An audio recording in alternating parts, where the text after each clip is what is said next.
My 24 years of teaching, I've been the only black male in my building. A lot of kids needed to be molded, opportunity for them to see. There were a lot of men dealing with all the things that I was dealing with. Lust, adopted, alcoholic parents, having kids out of wedlock. I wasn't the only one. Once I saw how other men dealt with that stuff, it's like, oh yeah, you have to live in anger and be upset all the time. Other men deal with the same stuff. Hey, welcome to Two Pound Podcast, where you got your main man, the postman, my main man, D. Rise, my other main man, LD. And today we got a special guest with us. LD, let them know what we got. He's from Warner Robin, Georgia. Attended George Mason University, but decided to take his talents to West Virginia State University, where he played football and graduated. He's a father. He's a husband. He coached at our alma mater, the OHS Brahmins. He's a minister of the word. He's a devout Christian. He's an educator for over 20 years, a lover of life. And most importantly, he lived in another country, which was Germany. And we're going to talk about that. And has a huge following on Facebook, Tyrone Smith. Hey, man, welcome in, Mr. Smith. It's a pleasure having you here to join us today, you know, and great seeing you again, brother. We do follow you as well, and we gonna get right into it. Give us the backstory on who Tyrone Smith is. Man, so just to start, LD said it all. I was born in Warner Robins, Georgia, did a lot of moving around. Not because I wanted to, but because I had to. Okay. And spent some time in Okeechobee, Florida, spent some time in West Virginia. Now just currently residing up in Morris, Illinois, and just trying to finish up this career, finish up life, man, and do it the best way that I can do it. Hey, so Ty, you said that your dad was in the military and you guys moved around a little bit. Tell me a little bit about how that, or when did that, like, what age were you at, and then how did it affect you in your childhood? So go further back, I was living with my mom in Warner Robins at the time, and then she was an alcoholic, and just some stuff started happening. So I ended up in an adoption agency with my brother and my sister. We ended up splitting, and then somehow the story is they told me I kept running away back to my grandma's house, and so they ended up giving my grandma custody of me. And then my aunt, who I talked to probably a couple times a week, she called my dad. She got in contact with my dad, and he was in Germany at that time. And I was looking at the passport picture where I took when I was when I had to leave, and I was sad. And so I ended up in Germany with my dad, and who's currently now my stepmom. And we ended up living there for a year. And this was when it was still divided into East and West Germany. So there was still some segregation, but we stayed on base in Coach Rouse might know, it was in Stuttgart. I stayed in Stuttgart too. Yeah, we stayed on base, and so I went to school on base with other military kids, but all that happened, man, and I was probably, I think, about 11 before I moved with my dad. So I knew my dad, but I really didn't know him. You know what I'm saying? And that happened, and I kind of knew him, but I really didn't know him all the way through high school. And we'll get to that further down the line. We just lived in the same house together. Hey, and doing that in Germany with how Germany, because it's a different environment. You know what I'm saying? It's different than the United States. And you were doing that. You was a teenager then? Nah, I was preteen. I was 11. Okay, but it's a different experience. So yeah. But at the same time, it's a lot of one-on-one too, because you're gonna see, you probably gonna, certain situations you're gonna see your parent every night. Yeah. You know what I'm saying? And they're gonna be involved. Yeah. And so I was and that was actually one of the first times I had two people that was watching over me Yeah. and that were constantly there, that was guiding me in the best way that they knew how. Mm-hmm. Because my stepmom, she had two other kids, and both of them were older than me. I think one had just recently graduated high school and he went into the military, and then the other one was in junior high at that time that I had lived with them and met them. But my folks, they was in and out and going to the field too. Coach Riles know more about Yeah. that. So Yeah. they was going to the field. So I was spending some weekends by myself. But I learned a lot, man. In the year that we stayed there, I learned a lot just from them. I learned a lot about growing. I learned a lot about, just the stuff in life that um, kids had that I was missing out Mhm. on Mm-hmm. in life. And it's not because it was being withheld from me. It was because it was just the way of living. In Warner Robins, I was growing up and we was eating coon, we were eating rabbit, we was eating all that. And so all that stuff, and we were eating sardines and all that stuff that I won't even touch now. So Right. I mean, um, We talk, man. yeah. So I just learned a lot, just about life and living with them and growing up in that new environment, so to speak. So from Germany, Okay. Yeah. coming back, from that point, then now where'd your life take you? So we ended up in Virginia, so right outside of Washington D.C., Springfield, Alexandria area, just 15 minutes over the bridge from Washington D.C., and that's where I ended up spending sixth grade all the way through high school at. During that time, and that's where I found that other group of friends that I talk to now until this day. And so that's where I ended up doing high school at. Uh, had a great environment there. It was more so in Warner Robins. It wasn't as diverse as I thought, but then living right there in the Northern Virginia area, and it Mm-hmm. Yeah. was people from all backgrounds, and so that kind of Yeah. that was an eye opener for me, you know, and so it kind of led me into being able to have friends that I talk to now until this day from the Asian background to Middle Eastern background, and just having those friends, man, that will ask me questions, Mm-hmm. about the time that we were growing up together. But yeah, man, so that's where it all led to, is being in Springfield, Virginia, and just growing up, and then of course, like during that time, I ended up, you know, at now I'm not gonna say like all athletes, but I ended up at Georgia Military because of grades. Because of grades, because of test scores. Didn't get it, wasn't worried about it. I just thought, you know what, I'm gonna get this scholarship, and everybody, they gonna give me what they gonna give me. And it didn't happen like that. So Georgia Military was a last, when I say last second, it was a last second thing. And so I ended up going there for a year. And just being able to watch other guys that I didn't think was better than me, but I realized, oh, you're not the only one Come out on, here. come on. Mm. Mm. Okay. You're Okay. not you're not the only running back out here. And so I ended up there, and then from Georgia Military, I went back home and ended up at George Mason doing some club football, and ended up at West Virginia State, man, and that's where everything kind of blossomed and worked together. So how did you end Mm. up? So how did you end up at West Virginia State? Man, we were playing club football. So we were traveling around and we were playing against D3 schools. No insurance, no nothing, just playing football. And um, we put together a highlight, me and a couple guys, and sent it up the state, and I ended up staying. Um, One ended up uh, staying a couple games, and another one, he was there for about a couple weeks. Um, and I was like, I'm staying. But here's the thing.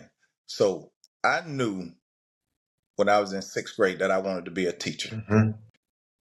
So because I had an African American teacher, a male teacher in Virginia, and that dude, he did everything possible for me to make sure I was on the right track. Mm. And what other way was I going to get there? Be a teacher. I had to go to college and I Mm-hmm. had to finish. And so there was no going back to Virginia at this point. Okay. It was, hey, I got to finish.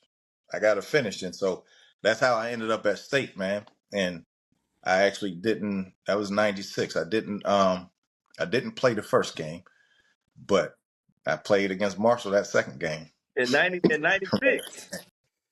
And Randy Moss torched us. But I had the only touchdown West Virginia State has ever scored against See, Marshall. I never knew that. Oh Yeah. wow. I didn't know. Oh I Yeah. didn't wow. know Marshall played WVU, West Virginia State. Yeah. It was a money game, man. Money game. Torched y'all, didn't he? Woo! Yeah, yeah. Moss had 3 touchdowns first quarter. Hey, so you bang heads with Larry McLeod. He was the linebacker at the time. Yep. Big Yep. neck brother, right? White guy. Yep. Yeah. Yep. Yep. Okay. John was there too. John Grace was there. Yeah, absolutely. So 96, because he got there in 95. Okay. Yeah. And Chris was my quarterback that year. Wow. So Yep. when you met, so how did y'all meet? Me and Yeah. Chris at State. We met at State, man. I didn't want to stay on campus, so I made myself a permanent spot on his couch. Okay. And then that's when Chris Off campus. introduced you to Okeechobee.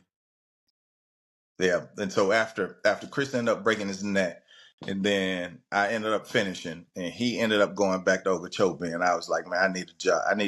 I'm graduating. I need a teaching job. I didn't want to go back to Virginia, and I didn't want to stay in West Virginia. Chris said, come on down. So I went down, met with Phoebe Rollison, who was probably your principal, maybe superintendent. Yep. Or something like that. And met with her, got the job. Yeah, she was about. Phoebe was about them sports, boy. Yes, she was. So Ty, I'm gonna slow it down a little bit, right? Yeah. So you come from Warner Robin, eating rabbit, eating coon, you know what I'm saying? From the age far as you can remember, you say up to about 11, right? Yeah. Yeah. From 11, you go over to Germany for a year. You get to experience a different country, right? Yeah. Come back, you in Virginia, you know what I'm saying? And that's where you pretty much met a diverse group of friends, right? That's what I want to ask you, right? What was that experience like meeting different people from different cultures and different ethnic groups than what you had been used to seeing? Man, for some reason it never really affected me or bothered me. It was almost like they were always there, but I knew it wasn't like that in Warner Robins, Georgia. It was like they was always there. I think what it was is that being over in Germany for that year, it molded me into being accepting and into that environment. Being on the military base, because there's some of everybody, as you can see right now with our military on the military bases. And so it was just, man, it was one of those things to where as time went on and as I started making friends and developing friendships and hanging out with people, and it was like, oh, okay, this white kid, this Mexican kid, this Chinese kid, this Middle Eastern kid, it was just all of these different ethnicities and backgrounds. And I was like, you know what?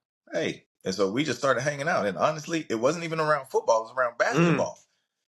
Not everybody wanted to play football, but but it was around basketball because that's what we could do. Okay. That's what we would do. Okay, so now after your introduction to that, and so what age was it when you started actually playing football or got into the sports? I started playing football in Warner Robins, so I might have been 7, 8. Okay. And I was always like a tight end or a backup or something like that. And my moment never came until I left Warner Robins, and then when I ended up in Virginia. And I honestly, I never knew I had the skills that I had until I ended up in Virginia. Um, and then looking back on all the guys that I grew up with in Warner Robins, I knew why I wasn't playing ahead of them. You know. Um, Okay. So so so now go we ahead. go fast forward then, right? So you get All into right. college, and t- take us through your college experience. What was the college life like for you? So being at State, man, State was one of those things to where I like I said, I ended up meeting Chris Branham there, but also being at State during my time of playing and my time of coaching there for 2 years. You know, I was able to make friends. To develop lifetime friendships. Mm-hmm. There was the 9/11 happened during that time. Mm-hmm. Um, I had 2 kids prior to my wife. I had 2 kids during that time. Um, so when I look at State, I look at State being there, molding me. You know what I'm saying? Pouring into me, so to speak.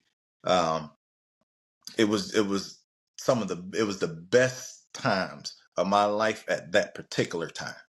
Okay. Now I'm having some of the greatest times. Um, and it's nothing that I would go back and I would take from that I would say, you know what, I wish that wouldn't have happened, because it's all a result of where I am right now. Um, Mm. but I also had, like I said, the head coach at that time, Carl Lee played for the Minnesota Vikings. And so he was a Christian man. And he was one that, you know what, he didn't, no matter what Yep. happened on Saturday night, no matter how late you came in at, because sometimes I come in right at church time, he was always inviting his football players to church. Um, and so and I also had some guys that I ended up playing with that ended up starting the church, man, right off of campus, a couple blocks over, and they ended up starting the church. So I ended up actually going there because, of course, I was ashamed of everything else that I was doing. So I ended Mm-hmm. up going there, even though they knew. Yeah. And I don't know if they know to this day how much that impacted me more than anything. With Mm. them leading praise and worship, with them leading, doing some of the preaching and everything. So, being at State, man, it was fantastic. We spent a lot of weekends in Huntington, West Virginia too, Yeah. But Mm. at the Wild Dog. hey, you enter in through the And countryside, and then you but go to the club next door. Yeah. Yeah, that had to be how would I say a big thing to be able to like if you weren't in a religious background, whatever, and then you're gonna be around a coach and everybody who's praying, and then you started understanding and tying it together just by being around, like indulging in it fully, and then you start seeing how it really works in your life, and and then it becomes a part of you. You know what I'm yeah, saying? That's why I feel like it you were saying about it. yeah. So, Coach Lee, he didn't press us for anything. You know what I'm saying? He didn't. He just did exactly what people do nowadays. He just continuously invited us. You Mm-hmm. know, and he didn't. He wasn't leading us in prayer or anything like that, but we knew exactly where he stood, Mm-hmm. and we knew exactly who we could go to. So, you know, I didn't, and to be honest with you, I didn't even really want to coach after college. He invited me to come on and to be an assistant and to help him with special teams and to coach running backs. And then he invited me to help kids within the community, um, to help, I guess, mold and develop kids in the community. He kind of put that on me because he knew I wanted to be a teacher. But man, when I look back at it, he was doing a lot of the stuff that I needed, and now I know, man, that was it, and that was the time. So and honestly, when I go back to West Virginia and visit, I always call him to check in on him to see where Mm-hmm. he's at. That's Hey, you know good. what? That's why, like, you never taught at the high school, but Coach Ty like them little kids. Like he poured, man, especially man, he does a real good job with them. He was like, even as head coach, he's like, nah, he ain't going up there. Hey, He listen, was- man. They tried for years to get me to come to that high school, yeah, but I knew where I belonged. You yeah. know, Right. I knew because here's the thing about it, Coach.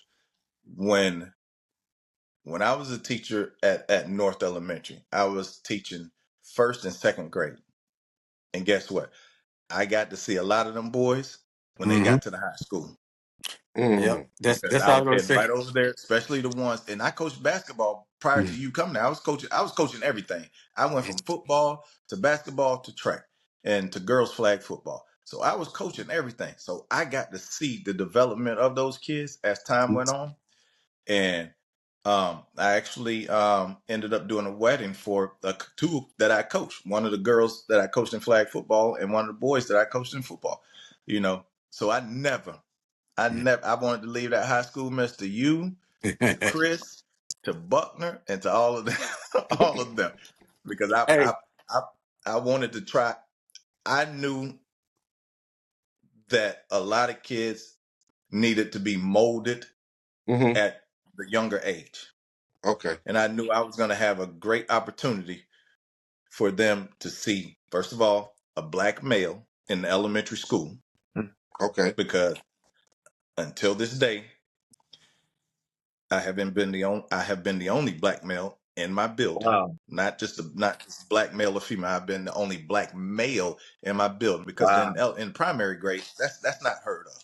You know, I can go to Chicago, which is 45 minutes away, and you'll see plenty there.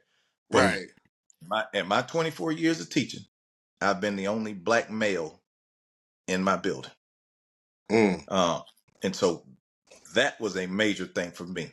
You know, we always had black males. There was black males at the high school, Mr. Delagal, Mr. Willie Welch. You know, there were always guys up there, but the kids Right. weren't going to see a lot of me Mhm. Mm-hmm. in Mm. primary grade. So you say Hey. you I gave picked them that an up? opportunity to know that they could do this job too. They Oh, looked at me and they wow. could say, you know what, I could be a teacher too. Yeah, it And was that's what I was for the. Go ahead, go ahead. Coach. Yeah, because like at the beginning, right, when I came there, the same thing. Like I didn't coach. I didn't coach at the high school, right? So only part of me seeing him was doing practice or something going in, Yeah, in between. But when it started mirroring up, right, it was like, damn, we do the same thing. You know what I'm Mm-hmm. saying? And try and what it's the mentor and the guidance of some of our kids, right, is something different is needed, and we weren't scared to tell them. You know what I'm saying? And put them in their place so they didn't play that stuff with us. You know what I'm saying? In the sense, because I realized that they knew. I didn't think they knew Coach Ty because I didn't know what at the time where yeah.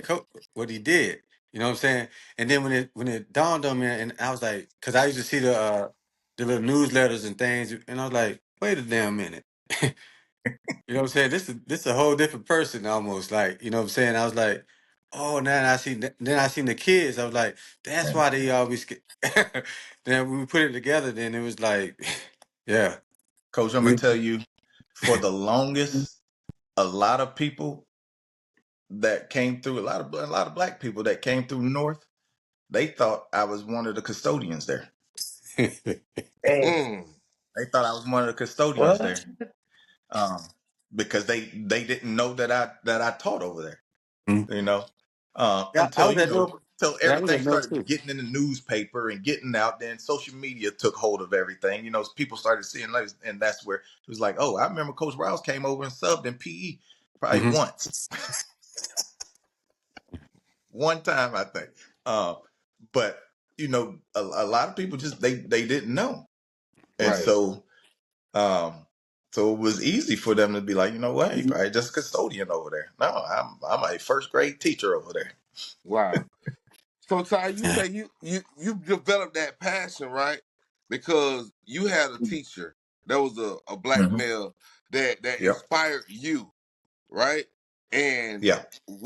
what would you say or how would you be able to explain like the inspiration or impact that not only that had on you, but what the impact that you have had on others that came behind you that you've had the opportunity to put your hands on and help shape and mold? Man, let me tell you how God works. So my teacher, his name was Mr. Smith. Okay. And so sixth grade in Virginia was elementary school. Mm-hmm. And the stuff that I get paid for, the tutoring and all of that kind of stuff that we get paid for nowadays as teachers, he was doing for free. Mm. He was Mm. doing on his own. I don't know, y'all remember Miss Wright? Is who? Miss Wright. Which She Miss? passed away. Yeah. Um, She's the right mama, right? You want to yeah. drop? Yeah. And so, similar to her, she would just be helping kids, just like a lot of people, a lot of teachers in Okeechobee. He was doing that, and he was doing it for Mm. free, and that was the '80s, you Mm-hmm. know. And so when he poured into me, and I was like, man, this is what I want to do.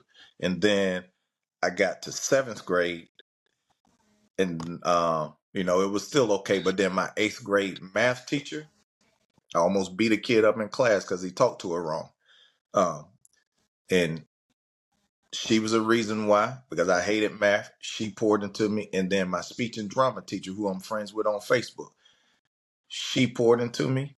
Um, and man, I was like, yeah, this is what I want to do. So everybody knew, probably by eighth grade, everybody knew what Ty was going to do.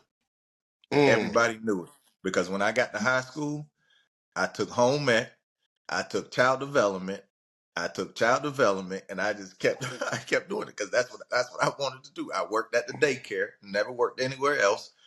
Uh, Everybody knew exactly what I was going to do, man. So as they poured into me, and as time went on, as a teacher, I've poured into kids. Um, I don't know that I've influenced some kids to get into teaching because it's not. I guess it's not glamorous for a lot of Mm-hmm. people, and a Mm-hmm. lot of people, looking for money. And if you're looking for money, teaching's the wrong thing to go into. Mm. Mm-hmm. Teaching is the wrong thing to go into. And that's what my eighth grade teacher told me. She said, uh, Ty, she said, she's a Mrs. Smith. She said, if you're looking to teach, she said, and you're looking for money, it's the wrong thing. And it Wow. ain't ever been about money to me. It will never be about money to me. It'll always be, how can I impact the other kids? That's what's up. And I think, just over time, and I think, a lot of people are give me flowers now, but but I wanted it years Mhm. ago. Yeah. We want it now. I wanted it years ago, but a lot of people give me flowers, and I look back on it, and I was like, man, yeah, God was working then, and always is. Um, Ty, and so I think yeah, from going to West Virginia State, yeah. now making that transition, and then now being introduced or practicing Christianity or moving closer to Christ, but also having the two kids, now having to make a decision on now the invitation from Chris leading you to Okeechobee. How was that for you in your mental space? Um, when when that decision was made, I ended up, and Coach, you might see this, is in Douglas Park, it's in the neighborhood right now. I ended up buying a Chevy Caprice, box Chevy. I think it's sitting in somebody's yard right now because I sold it in Okeechobee. Um, I think it's on Front Street, maybe. Box Chevy. Yeah, I ended up buying a box Chevy and ended up driving it straight to Okeechobee. Mm. After I coached, after graduation, after all that, I ended up driving it straight to Okeechobee. Brother, I this was it for me. It was hit or miss.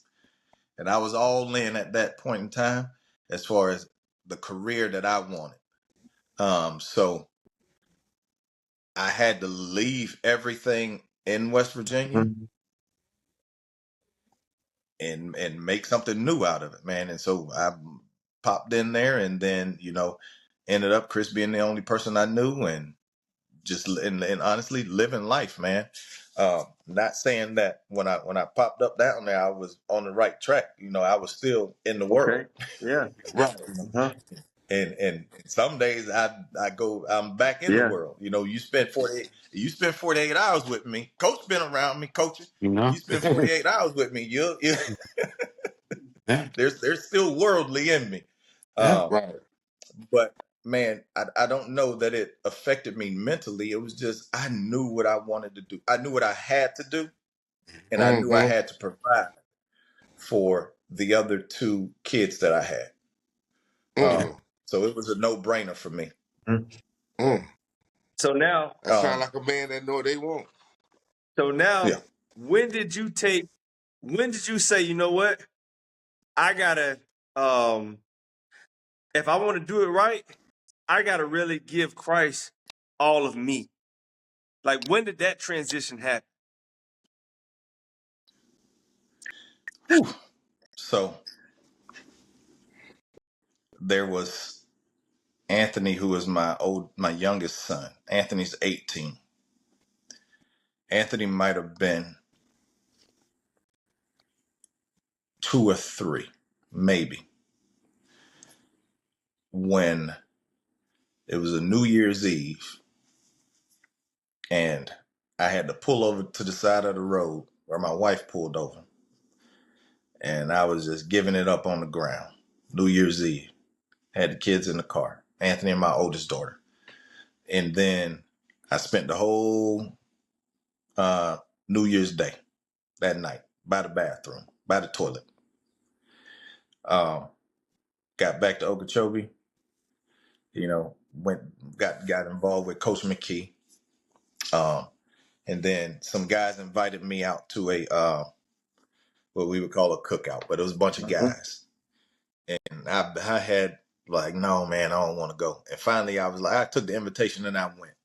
And they were around, we was eating steak, and they ended up doing a book study. It's called Wild at Heart. And the book study led me to realizing all the stuff that I was dealing with, Mm. all the stuff that I was going through. I wasn't the only one going through it. There was probably 15 other men there, and they was going through the same thing. Mm. So the battle that I was battling wasn't just me. Some of Mm. them went through the same stuff.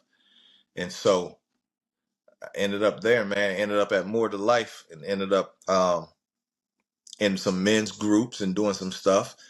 Um, but that was initially one of the biggest things. And then there came a time, and this might not work for everybody. Uh, there came a time where I was in the house, and I was listening to my iPod. I had been in the church for a minute. I was listening Mm-hmm. to my iPod at that time, and I had Lil Wayne on in the iPod. Huh? No, it was Plies. I had Plies on in the iPod, and I'm listening to it. And Anthony, he was of age now. Anthony said, "Hey, can I listen to it?" And I was like, "Nah, you can't listen to this." And that was a moment where I knew I had to change what I was listening to, Mm. um, because it was going to impact him and what I was putting in my ears. Because what we put in our ears, what I see and all that, it has an effect on us. There's lyrics to there's plenty of things. The girls were listening to. This was probably a couple months. This was during the Super Bowl. The girls were watching something on television, and a commercial came on, and the tune was to a song by Trina. And I screamed. I said, "Hey, what are y'all listening to?" Mhm. And you go back and you can Google the Trina song and with Trick Daddy, and they Mhm. said it's a deodorant commercial. And I said, "Oh." Mhm. So listen, I hadn't heard the song Larry, you talking about Trick? I hadn't heard the song in 20 years, whatever. Yeah. But I knew the tune, I knew the beat, Mm. Right. you know, and so for me, I had Yeah. but that's an everyday process though, because I can't undo what I've heard or what I've seen or what I've did with these hands or what I've eaten, what I've drank or anything. I can't undo any of that. Mm-hmm. I can just try to progress from where I'm at into a better state of mind. And so there's a lot of factors, Larry, when you ask me that question that played into where I'm at now. And I like to say, when I was at state molded me, but Okeechobee, it shaped me. Mm.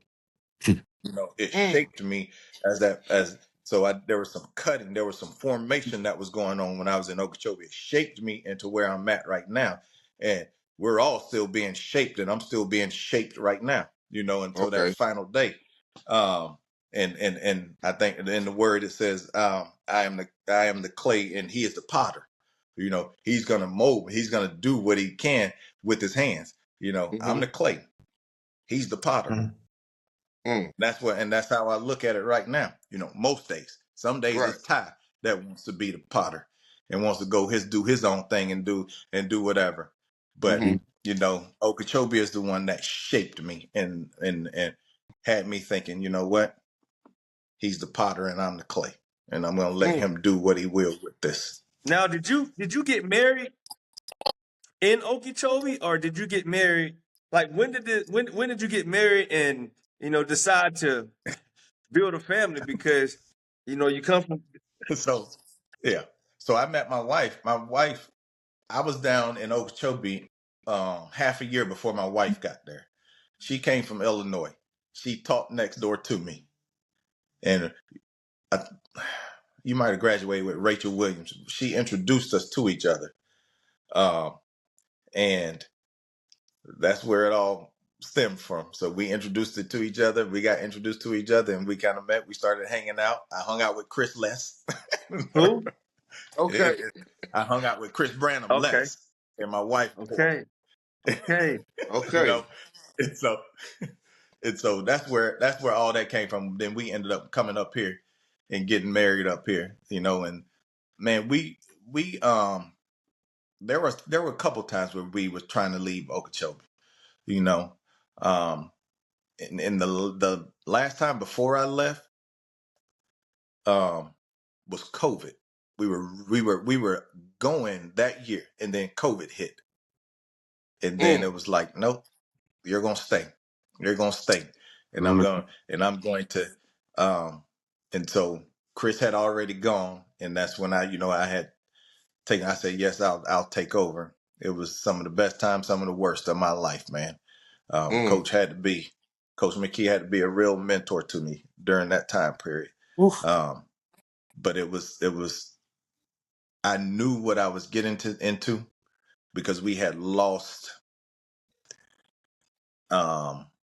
I think 18 starters from the previous year. So I knew what I was getting into, but I didn't want I was Superman, so to speak. I didn't want to hear it. And Right. but it like I said, it Okeechobee shaped me. And that was Mm-hmm. some time of shaping, some time of what you say is pressing. That was Mm. some time of pressing, and it pressed me. Um, and Coach was right there, man. Coach Riles was there. Yeah. Coach Riles was there. Chaka was there. They was all I, there just during that time, man, trying to help out the best way they could. Right. I Right. think our conversation was mutual. I needed it too, and we didn't even Mm. it was like we. You could say that we needed it, but we needed it. You know what I'm saying? And everything, it just from start to finish, like I was like, man, like I wish it could have started off the way, you know what I'm saying? Because I was like, it's like a lot of time missed. Yeah, Cause like, yeah, man, Mm. it's like, yeah, it was a good time. You know what I'm saying? And yeah, yeah, I know the times he's talking about too. So it was an everyday yeah, battle with all the kids, and all the parents, all the other stuff, and they couldn't realize like you got, I can include myself, like you got two guys in there, like doing their best, doing over and beyond that you could even imagine. You know what I'm saying? But each and one of these kids, so you can't hide, you can't hide the fact that like we know that y'all, even the parents, and I'm not saying we're talking about them, but we're more involved in some of Yeah. Yeah. them. 'Cause, Well, you did that's real. you did what you did because I'm all the way up here in Arizona, and I'm hearing about both of y'all and what are y'all and what y'all are doing as far as the impact not only to at the school, but now also in the community. You guys started to bleed over into the community from the school and then all the way into different airways, which I got worried. And I was like, okay, I need to go down here and peek my head in the door. And then that's when I kind of showed up.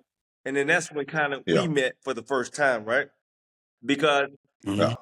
I liked everything y'all was doing with the kids because y'all was moving away from normal traditional. You guys were putting Hmm. more love into the kids versus the program. So you Hmm. guys really said, "Hey, we really do want to see you guys succeed after all this is over." Hmm.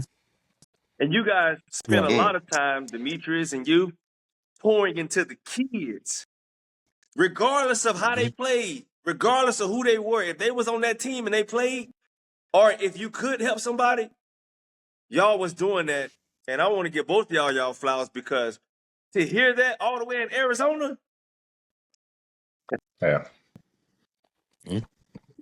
Hey, Appreciate it, man. That's real. That's real. Appreciate it. hey, So, hey, Ty, You hey. know, on this spiritual journey, right? yeah. On this spiritual journey, how has that been for you over the years from the time that you actually had that experience in Okeechobee and then started going to the Mortar Life Church, and as to where you're at now on your spiritual journey, how has that really helped you to become who you needed to be for yourself? Um, so the one thing that got me to more to life also was there was a football coach there who was preaching. And I shared with the other two pastors at that time that I came to the church to see the football coach preach. I didn't want to see them preach. I didn't want to hear them preach. I couldn't wait for Coach McKee to preach, you Mm-hmm. know. And once he started preaching, then I was like, oh no, this is bigger than just a football coach. This is more of a relationship with all of them. And so Coach he poured into me, man. Anything I wanted, anything I asked, and like I said earlier, that men's group that I started going to, Mm-hmm. it let me know that there was a lot of men dealing with lust. There was a lot of men dealing with adoption. There were a lot of men dealing with alcoholic parents. There were a lot of men dealing with parents that were in the military and had to move and leave. There were a lot of men dealing with all the things that I was mm, dealing with, having kids out of wedlock. There were a lot of men dealing with that, and I wasn't the only one. But I needed some other men to tell me that. It was easy to see. But once I saw how other men dealt with that stuff, it's like, oh Mm-hmm. yeah, oh I ain't got to cuss everybody out all the time. You know, Right. you know what Right. I'm saying? I realized, I ain't have to do all that all the time, and I ain't have to live in anger and be upset all the time. I ain't have to um, feel like I was rejected all the time. Other Okay. men deal with the same stuff. So as I developed relationships with them, Mm-hmm. and then they kind of led me on this journey as far as digging into the word, because here's the thing I share with even with, man, oh my goodness, my road up here is um I'm working with youth at this church now. Did I ever Oh want to wow. do that? No, because guess what, Coach Rouse said it earlier, it's high school kids. I could coach them. So I'm Yeah. working with that right now. And I shared with them, man. And I share this story all the time. I was like, I said, and when I met my wife, we had to actually date each other. We had to go out with each other in order for us to know each other. Okay. So it's not like me in this word right here. Guess what I got to do? I got to open it up. I got to read it in order to know who the creator of everything is. I can't just sit and talk to him. And people might have excuses on, what if somebody's blind? What if somebody's this? What if somebody's that? But you're not. I'm not. So in order for me to understand who the creator is and to know more about him, I got to read and ask him questions about himself, Okay. and other people around me, and ask them questions. So that's why I got some people in my corner, man, that are great people, that are people I know that will always point me back to the right direction. I text coach, man, I'll text coach in a group text, every now and then. I still I know who in Okeechobee had my back, Okay. so to speak. Okay. I know there are people that I can go back to, and if when I go back to Okeechobee, I know I can. Coach might not be at his house, but every time I've gone back, I've driven by his house, and I know where I can go and I can stop at. You Mm-hmm. Okay. know, if I need somewhere to lay my head, if I'm in there for the camp during the summer, for Evans camp or whatever, I know there are people that are still there for me to help Right. me and to guide me. And some of those guys that I was with at More to Life, man, they have. I still communicate with them, and they have helped me on this journey. And where I'm at right now, I got another guy up here, man, Scott Zorn. He is identical to everybody that I was developing friendships with in Okeechobee. To Mm. where we're gonna sit and we're gonna talk, and we're gonna talk about life, and we're gonna That's talk what's about up. real life facts. All the stuff that we say that our parents suppressed, our parents held in, that Mm-hmm. they were told to keep it to themselves, that they never talked about. No, we're gonna talk about that. And Mm. we might have a small circle of people that we talk to, but Mm-hmm. we're not gonna let it eat us alive. Mm-hmm. Mm. And so that has helped me on this journey to be able to talk about anything and everything that I'm going through and that I'm experiencing in life. Mm-hmm. Wow. I think that's very important too, right? To have those kind of relationships with people, especially with Mm-hmm. men with a relatable backstory, because you're now Mm-hmm. able to not fear of speaking about things that you've been withholding within yourself because you didn't want a person to look at you a certain type of way or think of you a certain type of way. Because at the end of the day, we're all human, right? And you said earlier, Yeah. um, even when you was in Germany living with your father, you was living with your father, and it's like he wasn't there. So how did so now and listening to what you have said thus far, I've actually been painting this picture. You know what I'm saying, of what that could have been like, because you attach yourself to all the right people at the right time. So that shows that God is Yeah. real and God has been working from the beginning. So, but Yeah. you going through that experience of having a father and it seems like you didn't have it. How did you cope with that? The same way that I did prior to moving with him. It was Wow. like, I was just moving. I was just going. So it wasn't that and it isn't that my dad is a bad person. Right, Like right. I said earlier, and Coach Rouse understood this. My dad and my stepmom were always in the field also. And so, like, sometimes during the week they would be there, but then they would still be gone. And so I think my dad at that time, he had no more kids, biological kids. So he had stepkids, but they were older than me.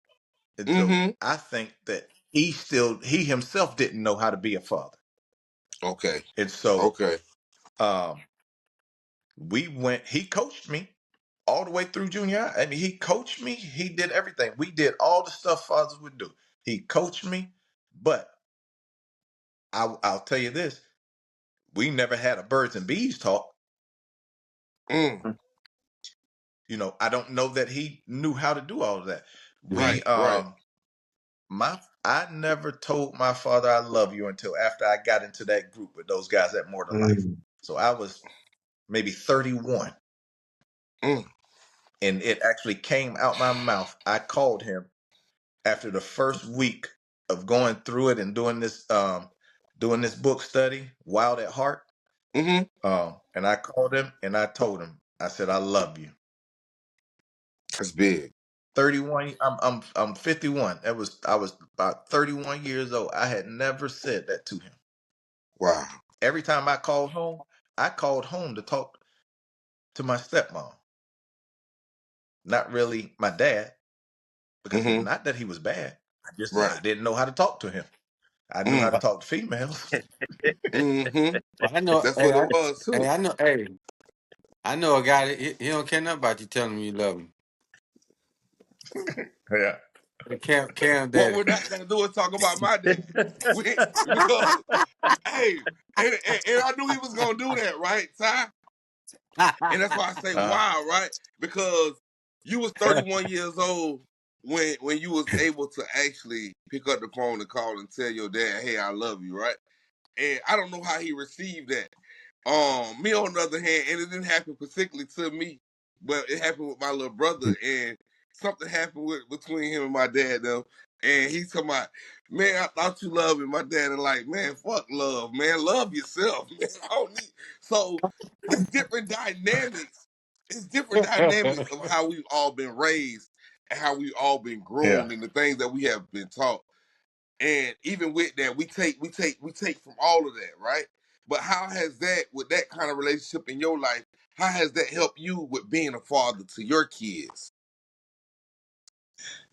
You said something earlier in the podcast where your grandma would come and come to you on visitation, and she would say, pray for yourself. Yeah. Every night.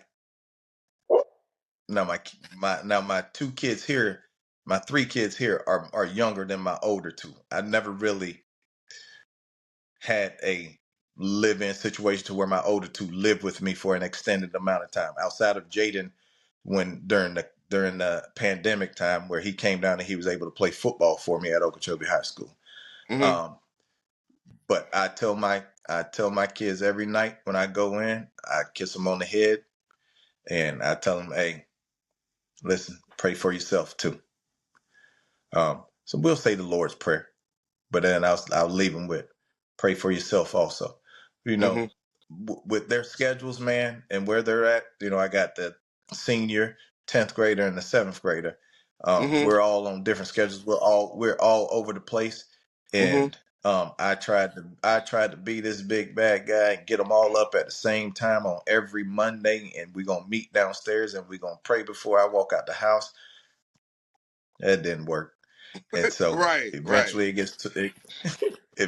gets to a point where I decided, you know what, I'm gonna pray over each and every one of them before I leave, whether I go in and say a quick prayer, or whether I say an extended prayer. But I also just pray for them, man. I honestly, in my relationship with them and how I grew up, here's the thing, they're all at the age to where they understand that where I'm coming from when I say this. I tell them all the time, I don't want this to be like it was when I grew up. Okay. I want to tell you I love you. I want to show you. I want you to experience everything a father has. Okay. Before I leave this earth. Okay. You know, and so I now they get tired of me kissing them and this and that, and understandable. But I say it's gonna be over one day. And I don't want you all to be the kids that say, well, my dad never had that talk with me. My dad never said he loved me. My dad never said this. My dad never. There's a lot of things that I don't do. You know, there's a lot of things that I see other kids' parents do that will give them this and give them that. You know, I tell them all, and I think my kids understand, you know what? My folks will go out of the way, but they ain't gonna try and keep up with the Joneses. They ain't gonna try and keep up with everybody else. That's right. But man, I try to pour into them, man, and just tell them, you know what? Be yourself. But put God first in everything you do. And just know that your mother and I love you regardless of what you say and what you do. And see, Ty, I don't know the old version, Ty. right? All I Yeah. know is the new version, Ty, right? And Yeah. where did you get your will to continue in spite of all the things that you've been through? I think because I know what happened in the past, because I know what that can lead to, because I know there's these people in this house and my other two that are dependent on me. I know that I have to keep pushing and keep pressing forward and keep moving forward. Not just for me, but for them. You know, and I think you always talk about it. I have a legacy that I want to leave. And when I leave, I want them to say, you know what? He might not have started well. He might have messed up in the middle, which I do every day, because they get to spend time with me. But I can tell you this one thing: my dad finished well. Okay. So I want them to be able to say like Paul said, finish well. I want them to be able to say my dad finished well, because they never really they hear some things. Right. They get the They know you. they They they know get you. They huh know you. they they they know me. Yeah. That's right. They That's close. right. They And close to sometimes you. when they don't, yeah, yeah, Hey, so yeah. it takes a lot of conditioning and a lot of practice to continue in the way, right? So, what are some of the things that you do daily to keep yourself um, spiritually sound, connected to God? When Anthony, my 18-year-old, when he was about 3 or 4, he was about 4. I used to get up in the morning at 6 every morning, and I used to spend time with God. That's when I used to first start journaling, somewhere around there. Mm. Um, and then so he would get up and interrupt my time, and I'm like, man, what the heck? And so, and I talked to some guys about it, and they said, Ty, so you're gonna have to sacrifice something. You're gonna have to sacrifice that TV. You're gonna have to sacrifice something. You're gonna have to go to bed early and get up earlier. And so from that point on, I think it's been about 15 plus years. I've gotten up at 5 o'clock, and all because I was trying to beat Anthony before he came in there and interrupted my time.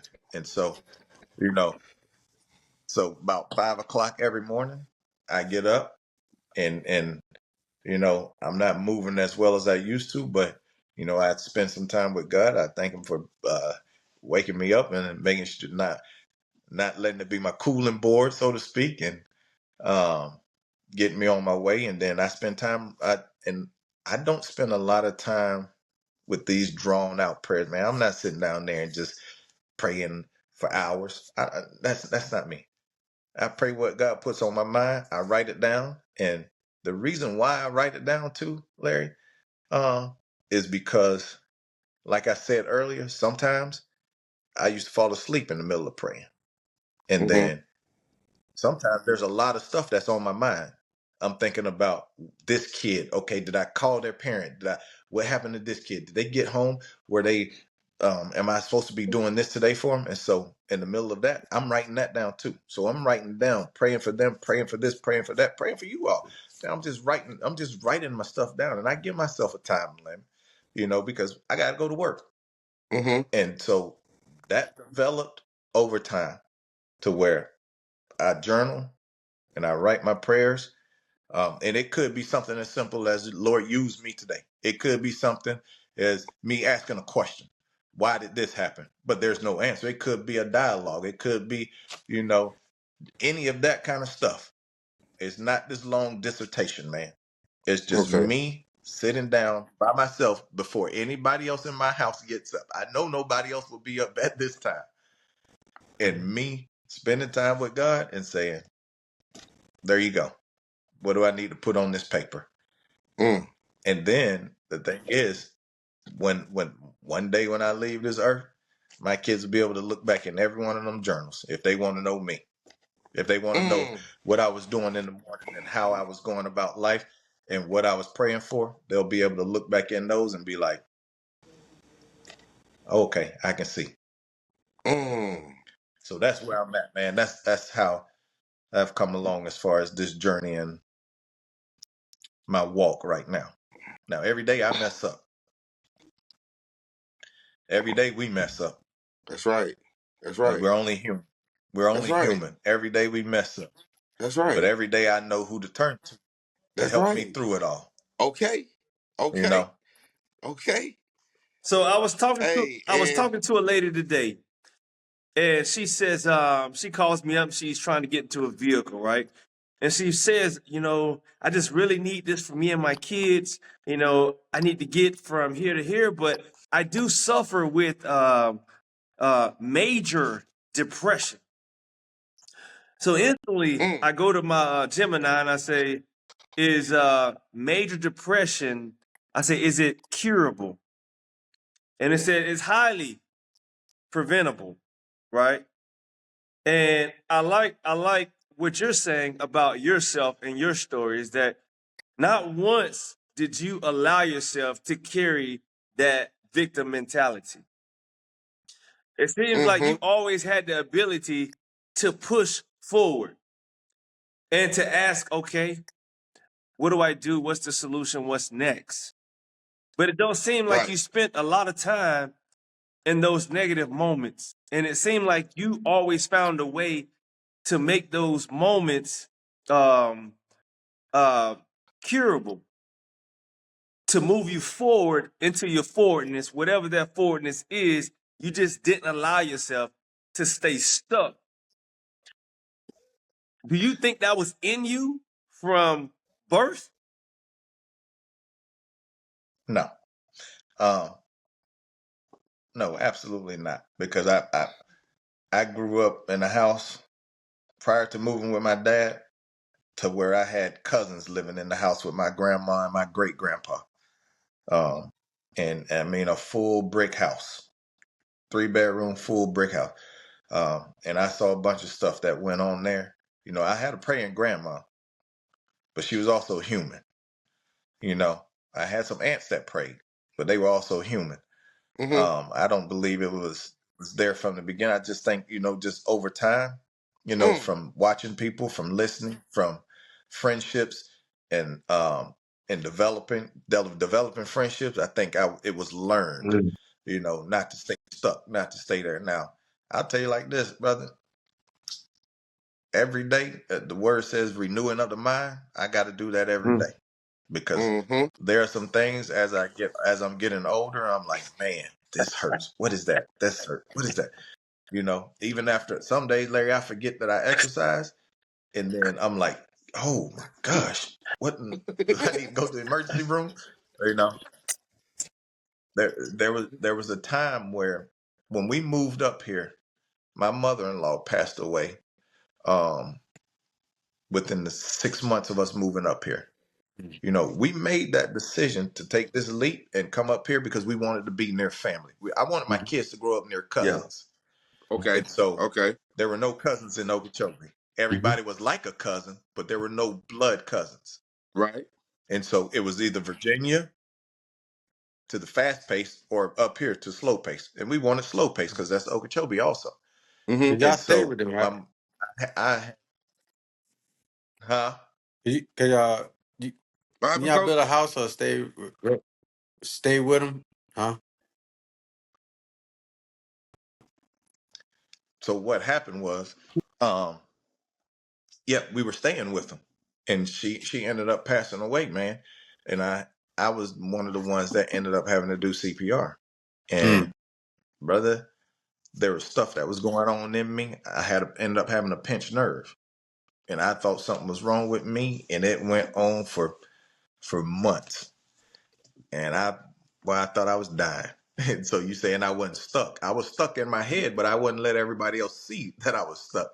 So it was every day a renewing of my mind. Just saying, Lord, listen, I can't do this on my own. And the doctors don't know what's going on, but you know what's going on. So every day, man, it was just a constant battle. and every day is. I mean, it still is. You know, there's always something new going on. But I know where my help comes from. Come on. You know, That's what's up. and That's so what's up. in order for me to keep pressing forward, I got to look to my help. You know, I can't do everything on my own. Well, you know, I see you too because you exercise the power that's within you, right? And I think it's in Romans, you'll receive power when the Holy Spirit comes, right? And I see you executing. I don't know the name of the scripture, but I'll give you exceedingly and abundantly over all you can ask or think of, according to the power that's in you, which is the Holy Spirit, right? Giving you that unction, that certain wisdom, that certain knowingness that is not in books, right? So I see you now, and I didn't get to see you in the past, but I see you now operating fully in your calling and in your gifts. And I know that you're operating in it because that's something that you do every day. And what's in you will come out of you. So out of the heart comes the issues of life. And I see that operation happening. And it's a beautiful thing to hear you, brother, day by day by day by day. I don't care if it's snowing outside. I don't care if it's sunny outside. I don't care if it's raining. You're going to come with a message from the word, but not only from the word, but through your spirit and your heart. And I appreciate you for that boldness and that courage that you now portray or live through daily. Yeah. Yes, sir. Yes, sir. Yes, sir. Yes, sir. Can I share something with you? I appreciate it. Yeah. Yeah. That's it right there, man. Yes, sir. Thank you. I gotta Thank you. Thank I you. had to come up with something, man. You know, just a minute, Yes, sir. 30 seconds or whatever, man. You know, just to catch some attention, man, because I share it with my kids always on me because their friends end up following me on Facebook and everything else. And they always be like, man, you this and that. And I'm like, listen. And I told my son the other day, I said, you know why I do this? I said, because I got friends depending on me. I said, That's I'm not real. worried about your little friends. Okay. I said, because some of them I coach.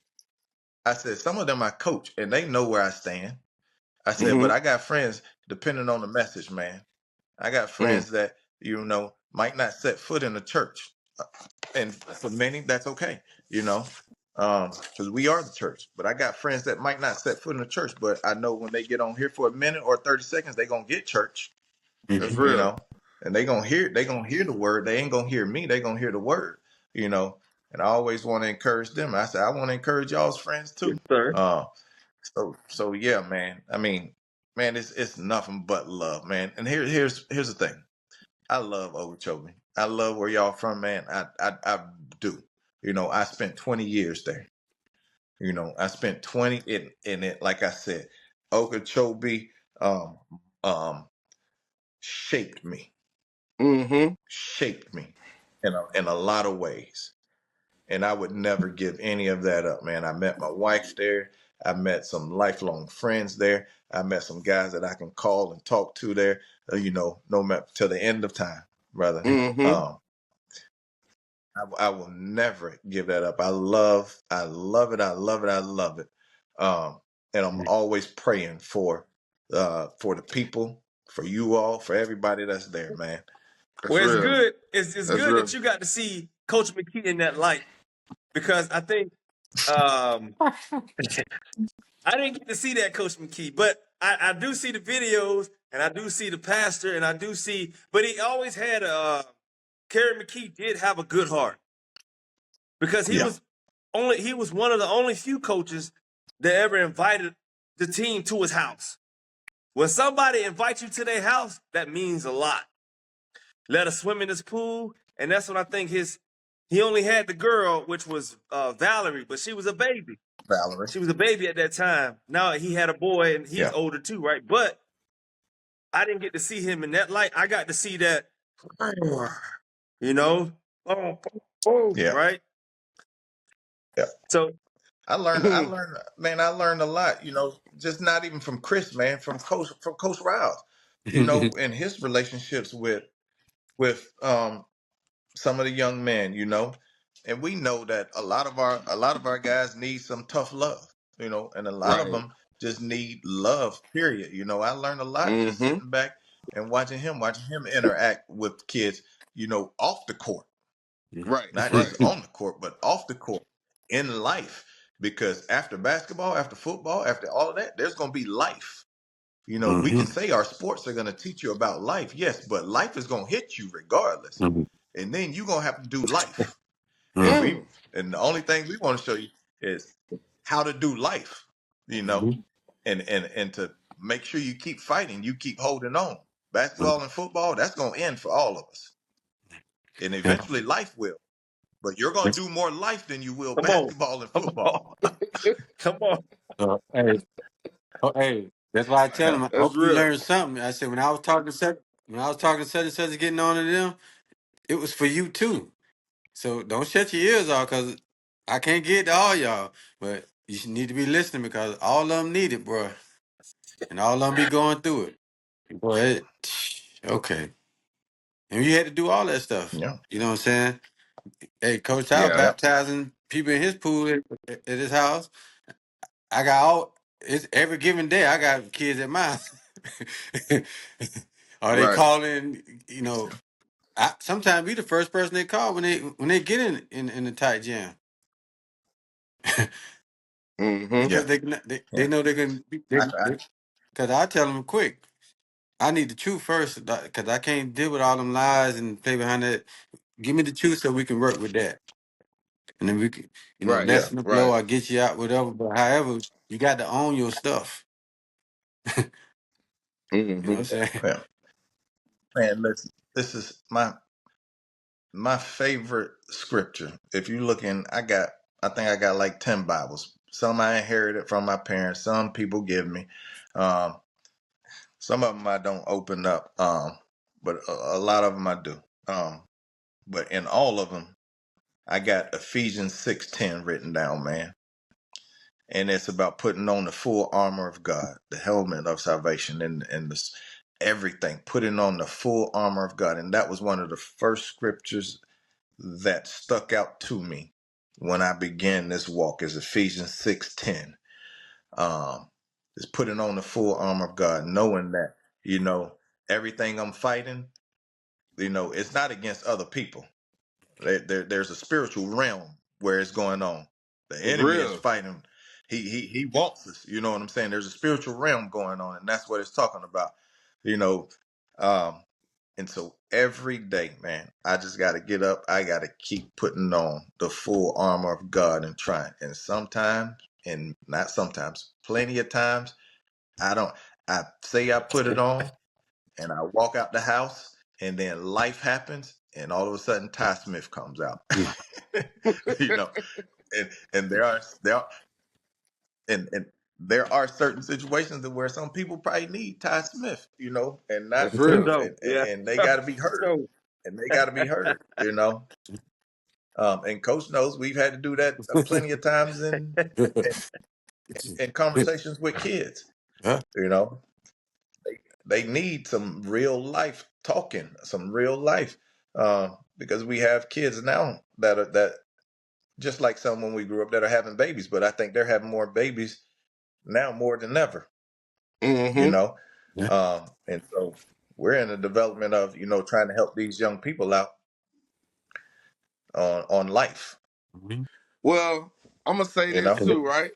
Because you just said putting on the full armor of God and understanding that the hmm war is spiritual. So even with that, right, spiritual warfare is real.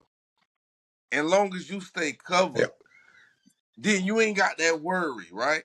And even the days that you have to be mm. Ty Smith, you still a child of God.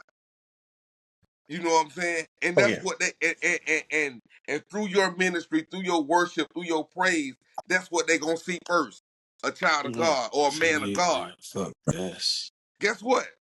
Yeah. When they got real back then, when they had to get busy, you know what? I'm gonna use what Larry told me. People like to say, "Man, the devil busy." You know what? When the devil get busy, you got to get busier, and sometimes you got to be able to deal with confrontation in a godly manner. Because Jesus wasn't no punk. That we ain't gonna sit here and act like No. he allowed certain things to happen and he ain't check that. You know what I'm saying? But what we are gonna do is accept the Yeah. fact that God is real and God is good because he give us each and every day All the time. opportunities to grow and develop and learn and get closer to him.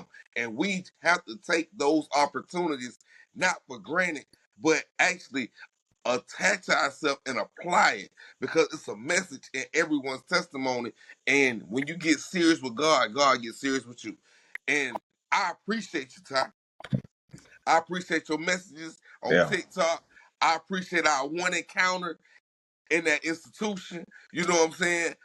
Thank you. Thank you. Thank you. Thank you for coming on here, joining us, sharing your testimony. It was amazing. We definitely look forward to having you again. Man, this was great, man. And I wanna tell you thank you right now, man. Can we Appreciate end that. this with a prayer? Please. Yeah. Let's Yeah. do it. Definitely. Heavenly Father, I love you. Lord, I love you and I thank you. Lord, once again, I thank you for these men.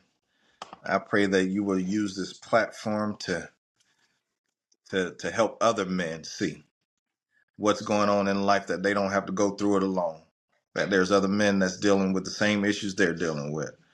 Lord, and I pray every day that we continue to put on the full armor of God, and know that we have a spiritual realm out there that the enemy loves and that he's fighting for our souls. And our Lord, I just pray and I thank you that we can continue to seek you and continue to look towards you and continue to know that no matter what happens in the end, Lord, we are a child of God, as Cam said, and you are our source, you are our refuge, Lord, and we should seek you in all that we do. I thank you, Lord, for what you've done, Lord, and I thank you for what you will do in these men's lives. In Jesus' name I pray. Amen.